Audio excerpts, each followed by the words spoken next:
तो दोस्तों गरीब लोग तो कुछ ऐसा सोचते हैं कि भाई बिजनेस तो हमारे लिए बना ही नहीं है। तो दोस्तों वो तो बस यही सोचते हैं कि भाई बिजनेस तो भाई बड़े लोगों के होते हैं और उन्हीं को भाई पैसे कमा के देते हैं। भाई हमारा तो सोचना भी गलत है। तो भाई ऐसा ही कहानी है अभिनव की। तो अभिनव 12th क्लास के अंदर पढ़ता था और लखनऊ के अंदर आईआईटी की तैयारी कर रहा था। लेकिन दोस्तों उसका एक यहाँ पे मनपसंद डिशेज था जो कि राजू कचौरी की दुकान पे वो लंच में एक कचौरी खाना पसंद करता था, जो कि 25 रुपए की प्लेट के हिसाब से आती थी। तो दोस्तों एक दिन वहीं कचौरी खाने वो शाम को निकला अपने दोस्तों के साथ में और मजाक ही मजाक में बातें कर रहा था कि भाई राजू कचौरी वाला कितना पैसा कमा लेता होगा, हम तो अगर हमारी नौकरी लग जाएगी तो हम कितना पैसा कमाएंगे। तो इतने में भाई उनके जो भैया है अभिनव के वो आ जाते हैं, जो कि पास ही में एक एमएनसी कंपनी में काम करते हैं। तो भाई वो उनसे सवाल करता है कि भैया आप कितना पैसा कमाते हो। तो भैया ने जवाब दिया भाई 80,000 रुपये महीना के हिसाब से मैं कमाता हूँ। तो भाई ऐसे में ही राजू कचौरी वालों को पूछते हैं कि आप कितना पैसा कमा लेते हो भैया इस कचौरी की शॉप से। तो भाई राजू ने जवाब दिया कि भाई मैं 1.25 से 1.5 लाख रुपए महीने के कमा लेता हूँ और इसी बिजनेस से मैं इतना पैसा बना लेता हूँ। तो भाई राजू की स्टोरी कुछ ऐसी थी कि भाई राजू जो उसकी शॉप थी भाई वो बिल्कुल फ्रंट पेज में थी और मतलब उसके आसपास के अंदर कई कंपनियां थी जहां से माल डिलीवर होता था। मतलब ऐसे इतने लोग रहते थे वहां पे कि वो लोग है वो राजू कचौरी वाले की दुकान से जुड़े हुए थे और यहीं से कचौरी खाते थे। अब उनका हिसाब देख लो, 25 रुपए की प्लेट आती थी, रॉ मटेरियल 30 दिन का यहाँ पे टारगेट चल रहा था। पर डे के हिसाब से भी अगर आप बिक्री मानो तो भाई महीने के 1.25 से 1.5 लाख रुपए आराम से राजू बना लेता था। तो दोस्तों अब यहाँ पे अभिनव के दिमाग में आता है कि भाई बिजनेस में है पैसा तो भाई नौकरी में पैसा कम है। तो भाई ऐसा सोचने लग जाता है और घर पे जाके अभिनव के दिमाग में बिजनेस के आइडियाज़ आने लग जाते हैं। लेकिन दोस्तों हुआ यही जो आपके साथ में होता है कि भाई आइडिया तो काफ़ी आए लेकिन भाई प्लानिंग नहीं थी ना। तो उसके दोस्त से भी उसने सलाह मशूरा किया लेकिन फिर भी उसको कुछ समझ में नहीं आया। तो भाई आपके साथ में भी सेम टू सेम ऐसा ही होता होगा कि आप कोई बिजनेस करने की सोचते हो लेकिन कर नहीं पाते हो। देन इस वीडियो के अंदर फुल आपका यहाँ पे प्रॉब्लम का सॉल्यूशन करने वाला हूँ, किस तरह से बिजनेस स्टार्ट करने वाले हो और किस तरह से आप 50 से 1 लाख रुपए आराम से कमा सकोगे। तो चलो फिर स्टार्ट करते हैं। भाई नंबर 1 बिजनेस है भाई ड्रॉप शिपिंग का बिजनेस। दोस्तों अगर आप ऐसे सोच लो कि एक दिन आप चाय पी रहे हो, ठीक है, बैठे बैठे सोच रहे हो अरे यार अपन चाय पी रहे हैं और देन आपके दिमाग के अंदर आता है कि भाई यार अपन मतलब जो हमारे पास में एक नोटिफिकेशन है क्यों ना कुछ मैं शुरू कर सकता हूँ, ठीक है। तो मतलब आपके पास में एक नोटिफिकेशन आता है एक जो रियल वॉच होती है उसका, ठीक है। और ऐसे में आपने कुछ सोचा कि यार मतलब ये जो वॉच वगैरह आती है वो मतलब इनको कोई ना कोई तो इस बिज़नेस को चला ही रहा होगा, तो अपन भी भाई कोई बिजनेस स्टार्ट कर सकते हैं जिसके अंदर अपना खुद का मतलब ना तो माल रहेगा और सारा कुछ अपन यहाँ घर बैठे बैठे ही कर सकते हैं। तो देन आप यहाँ से देखो, आपको इस बिज़नेस को ड्रॉप शिपिंग के बिज़नेस को करने के लिए भाई घर बैठे आपको एक लैपटॉप की ज़रूरत पड़ेगी और आप ऑनलाइन प्लेटफॉर्म से जुड़कर ड्रॉप शिपिंग का बिज़नेस कर सकते हो। पहले आप आइटम्स को अपने लिए मतलब मंगाना है और फिर जिस जिस तरह से आपको एक स्टोर क्रिएट करना है जैसे कि शॉपिफाई और वू कॉमर्स जैसे प्लेटफॉर्म से आप अपनी खुद की साइट बना सकते हो, एक स्टोर बना सकते हो। क्योंकि दोस्तों खुद का स्टोर जब तक नहीं बनेगा तब तक आप एक ड्रॉप शिपिंग का बिजनेस नहीं कर सकते। अगर पेमेंट की बात आती है तो आप ऑनलाइन पेमेंट्स भी ले सकते हो और अपने स्टोर को भाई आप कई सालों तक चला सकते हो। और इस बिजनेस को करके भाई कई लोग बाग है जो कि महीने के 1 से 1.5 लाख रुपए आराम से कमा रहे हैं। आप भी कमा सकते हो, लेकिन दोस्तों आपको ये बिजनेस करने का तरीका पता होना चाहिए। दोस्तों कई मतलब ऐसे प्लेटफॉर्म हैं जहाँ पे एड लगाकर भी आप इस बिजनेस को अगले लेवल तक ले जा सकते हो, मतलब इस बिजनेस में ग्रोथ कर सकते हो। क्योंकि भाई इतने सोशल मीडिया पे इतने प्लेटफॉर्म हैं, इंस्टा हुआ, व्हाट्सअप हुआ, ठीक है, कई प्लेटफॉर्म है जिसकी मदद लेकर आप अच्छा खासा प्रॉफिट जनरेट कर सकते हो।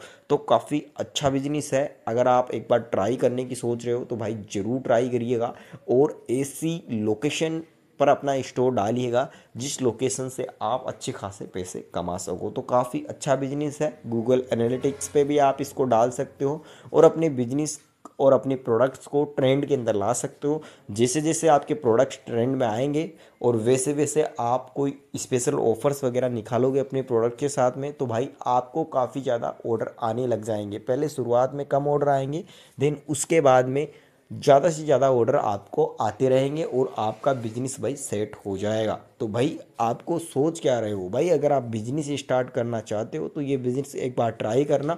अगर आपका अच्छा खासा बिजनेस चल जाता है देन आप मेरे वीडियो पे कमेंट करना, बताना मुझे कि ये वाला बिजनेस आपको किस तरह से लगा है भाई, ठीक है।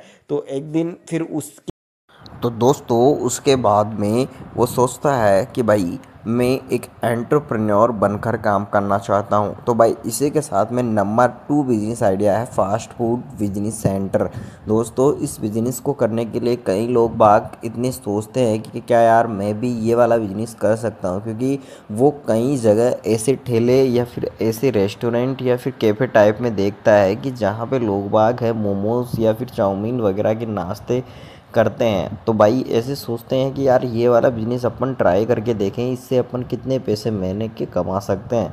तो भाई ऐसे ही बैठे बैठे मेरे दिमाग के अंदर चल रहा था, तो देन मैंने सोचा कि यार क्यों ना मैं एक फ़ास्ट फूड का सेंटर खोल लेता हूँ। तो स्ट्रीट फूड के अंदर इस तरह से आते हैं और यहाँ पे मॉडर्न फूड में जैसे कि बर्गर, यहाँ पे पिज़्ज़ा वगैरह आ जाते हैं, ठीक है। तो आप एक मतलब एक सही लोकेशन की आवश्यकता पड़ेगी आपको इस बिज़नेस को करने के लिए। बस आपको दिल्ली के अंदर जितना भी लोकेशन है, आपको एक अच्छी सी लोकेशन ढूंढना है और एक अच्छी सी लोकेशन ढूंढ के आपको इस तरह से कोई भी कैफ़े टाइप के अंदर लगा लेना है। तो भाई अब आपको अपने मेनू के अंदर इस हिसाब से सेट करना है कि भाई कस्टमर जिससे आपके मेनू को देखे तो भाई वो तुरंत यहाँ पे कोई भी चीज़ खाने के लिए रुक जाए, क्योंकि दोस्तों मेनू सबसे इम्पोर्टेंट चीज़ रहती है। क्योंकि बाकी सभी रेस्टोरेंट से हट के आप कुछ अलग यहाँ पे स्वाद अपने यहाँ रेस्टोरेंट में प्रोवाइड करवाते हो, तो देन आपका जो रेस्टोरेंट है भाई वो चलना ही चलना है। तो भाई मतलब अगर आपको ये बिज़नेस करना है ना, तो भाई आप इसको सोशल मीडिया प्लेटफॉर्म पर भी ले जा सकते हो, क्योंकि सोशल मीडिया प्लेटफॉर्म भी भाई आजकल काफ़ी ज़्यादा हेल्पफुल हेल्प करता है, क्योंकि दोस्तों बिज़नेस को ग्रो करने के अंदर काफ़ी ज़्यादा मतलब अच्छा रहता है। अगर आप इसको बाद में ऑनलाइन भी करोगे तो देन आपके लिए मतलब काफ़ी ज़्यादा चैलेंजेस आ जाएंगे और काफ़ी ज़्यादा मतलब फ्यूचर के अंदर मतलब बिजनेस अपॉर्चुनिटी को लेकर काफ़ी ज़्यादा मतलब जो ऑफ़र है वो अनलॉक हो जाएंगे। क्योंकि दोस्तों ये वाला बिजनेस है भाई, मतलब अगर अपन छोटे लेवल से भी करना चाहें तो भी कर सकते हैं, और अगर अपन लास्ट बड़े लेवल तक भी ये बिजनेस करना चाहें तो कर सकते हैं। सेम थिंग यूं ही मैं बैठा था अपनी कैफ़े के अंदर और सोच रहा था क्यों ना मैं यार नया बिजनेस स्टार्टअप करूं। तो नंबर 3 बिजनेस आता है कोचिंग सेंटर का बिजनेस।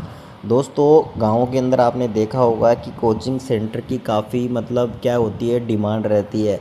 मतलब लोग बाग है जो अपने बच्चों को भाई कोचिंग सेंटर भेजते हैं ताकि वो मतलब एक अच्छे मार्क के साथ में पास हो सके। लेकिन दोस्तों आज का डिजिटल ज़माना आ गया है, स्कूल में भी काफ़ी अच्छी पढ़ाई होती है। जो अपन 7th का जो बच्चा नहीं कर सकता भाई, वो आज मतलब 10वीं का बच्चा भी नहीं कर सकता, वो मतलब 7th वाला बच्चा कर सकता है। मतलब मैथ वगैरह सब कुछ रेडी रहता है, लेकिन उसके बावजूद भी भाई वो हाई लेवल की शिक्षा प्रदान करवाना चाहते हैं अपने मतलब बच्चों को। तो इस वजह से क्या है कि एक कोचिंग सेंटर की डिमांड रहती है। तो अगर उस कंडीशन में अगर आप एक अच्छा कोचिंग सेंटर चलाते हो, ठीक है, तो आपके पास में बच्चों की कभी भी कमी नहीं रहेगी और आपके पास में जो आपका बैच रहेगा वो आपका हमेशा के लिए मतलब भरा रहेगा, जिसके अंदर आप कंपटीशन का कोचिंग भी करवा सकते हो एंड अपना खुद का जो क्लास लेवल जो कोचिंग होता है वो भी आप करवा सकते हो। इसके लिए अच्छी लोकेशन की आवश्यकता पड़ती है, जो कि आप वर्क फ्रॉम होम टाइप में भी कर सकते हो या फिर कोई अपना कोई रेंट पे कोई शॉप वगैरह लेकर भी ये बिज़नेस स्टार्ट कर सकते हो। क्योंकि दोस्तों अच्छा खासा बिज़नेस रहता है। अगर आपको देखो पढ़ाने में इंटरेस्ट भी नहीं है तो कोई दिक्कत नहीं है, आप अच्छे टीचर्स वगैरह लेकर यहाँ पे मतलब कोचिंग सेंटर स्टार्ट कर सकते हो। सोशल मीडिया प्लेटफॉर्म से भी आप काफ़ी ज़्यादा हेल्प ले सकते हो, ऑनलाइन टीचिंग्स भी आप करा सकते हो, ठीक है। ऑनलाइन टीचिंग कराने के काफ़ी अलग अलग मतलब जो यहाँ पे सॉफ्टवेयर है, जैसे कि गूगल क्लासरूम, जूम हो गया, इस तरह से आप ऑनलाइन क्लासेस भी ले सकते हो और अपने इस बिज़नेस को ग्रो कर सकते हो। तो भाई जो बोलते हैं ना कि भाई बिज़नेस के अंदर ग्रो नहीं होता है, तो भाई ग्रो काफ़ी ज़्यादा होता है, लेकिन दोस्तों आपका बिजनेस प्लान आपको समझ में आना चाहिए। दोस्तों जैसे जैसे आपका कोचिंग सेंटर बढ़ता जाएगा, वैसे वैसे नाम आता जाएगा, टॉपर होते जाएंगे बच्चे, वैसे वैसे आपका एक ब्रांड बन जाएगा, और ब्रांड बनने के बाद में आप एक स्कूल या फिर कॉलेज भी ओपन कर सकते हो उस उस डिमांड के आधार पे। तो दोस्तों अब बात करते हैं number 4 business, freelancing writing business. दोस्तों ऐसे ही मैं बैठा था कैफ़े के अंदर और सोच रहा था क्यों ना यार कोई ऐसा बिजनेस करे कि लोग बाग है ना फ्रीलैंसिंग राइटिंग कर रहे हैं, तो अपन भी ऐसा ही बिजनेस कर लेते हैं कि ताकि हम भी बस घर पे बैठे रहें, बस लैपटॉप से काम करते रहें और राइटिंग करते रहें और पैसे भी कमा लें। ठीक है, तो इस तरह से हमने एक फ़र्म शुरू किया। देन हमारा मतलब मोटिव था कि हमें फ्रीलैंसिंग की वेबसाइट के लिए कुछ राइट करना है और राइट करके अपने बिजनेस को ग्रो करना है। तो धीरे धीरे आपको बस कॉपी राइटिंग, फिर blog writing, technical writing, script writing, SEO content, इस तरह से हमने लिखना स्टार्ट किया और धीरे धीरे हमारा जो बिजनेस है वो ग्रो करने लग गया। देन ग्रो करने के बाद में भाई मतलब पता ही है ना कि भाई बिजनेस ग्रो करता है तो देन आपका अच्छा कोशिश रहता है कि बिजनेस को आप अगले लेवल तक ले जाएं। तो दोस्तों फ्रीलांसिंग राइटिंग का बिजनेस भी काफ़ी शानदार है। अगर इस बिजनेस को करना चाहे तो भाई आप 15 से 20 हज़ार में स्टार्ट कर सकते हो, लेकिन दोस्तों इसका जो पैसिव इनकम है जो कि आप कमा सकते हो वो आराम से 1.5 से 2 लाख रुपए आप आराम से कमा सकते हो। धीरे धीरे बिजनेस आपका ग्रो होगा तो आप लिंक्डइन पे, फाइवर पे और अपवर्क पे, इन पे अपनी साइट बनाइए और क्लाइंट यहाँ से ढूंढ लीजिए। स्ट्रॉन्ग ऑनलाइन आपके क्लाइंट हो जाएंगे तो देन उसके बाद में आपका बिजनेस कभी भी ठप नहीं रहेगा और आप महीने के अच्छे खासे पैसे कमा लोगे दोस्तों। क्योंकि एक प्लेटफॉर्म पे अगर आपका काम चलने स्टार्ट हो जाता है तो फिर भाई मतलब आपका नेटवर्क बन जाता है। नेटवर्क बनने के बाद में आप अपने हिसाब से प्राइस सब कुछ अपने हिसाब से ही आप सेट कर दीजिए, जैसे पर वर्ड, पर हाउर या पर प्रोजेक्ट आप किस हिसाब से अपना पेमेंट गेटवे रखते हो देन रख सकते हो। तो अच्छा बिजनेस है दोस्तों, तो इसका कॉन्ट्रैक्ट आपको अच्छी तरीके से कर लेना चाहिए। अब बात करते हैं दोस्तों, यहाँ पे देखो अपन इसके लिए दो तरीके से अपन इस बिज़नेस को कर सकते हैं। देन आपको ईमेल्स के द्वारा भी ध्यान रखना पड़ता है क्योंकि ईमेल इसमें काफ़ी ज़्यादा इम्पोर्टेंट प्ले करती है, क्योंकि ईमेल पे ही सब कुछ यहाँ पे आधारित रहता है। क्योंकि इस बिज़नेस में क्या है कि जैसे कि कोई क्लाइंट आता है वो सबसे पहले ईमेल करता है आपको, जैसे कि आप रेडी रहते हो तो देन अगर आपका ईमेल सही पहुँच जाता है देन आपको कोई ना कोई क्लाइंट मिल ही जाता है। सबसे पहले आपको 1-2 क्लाइंट मिलेंगे, उसके बाद में धीरे धीरे आपका क्लाइंट जो नेटवर्क है वो बढ़ता जाएगा, देन आपका एक ब्रांड बन जाएगा। देन ये बिजनेस आप इतना बड़ा खड़ा कर लोगे कि आप पे लोग बाग का ट्रस्ट हो जाएगा और आप इस बिज़नेस से काफ़ी ज़्यादा ग्रो कर जाओगे। तो भाई ये वाला बिज़नेस आप एक बार ज़रूर ट्राई करके देखना, क्योंकि बिल्कुल जीरो इन्वेस्टमेंट में शुरू होने वाला बिज़नेस है और काफ़ी अच्छा बिज़नेस है। क्योंकि दोस्तों इस बिज़नेस से कई लोग बाग हैं कि वो आज तक पैसे वाले हो गए हैं। तो दोस्तों मतलब देखो अपन मैंने यहाँ पे 4 बिजनेस आपको बताए हैं जो कि काफ़ी शानदार शानदार बिजनेस आपको मैंने बताए हैं।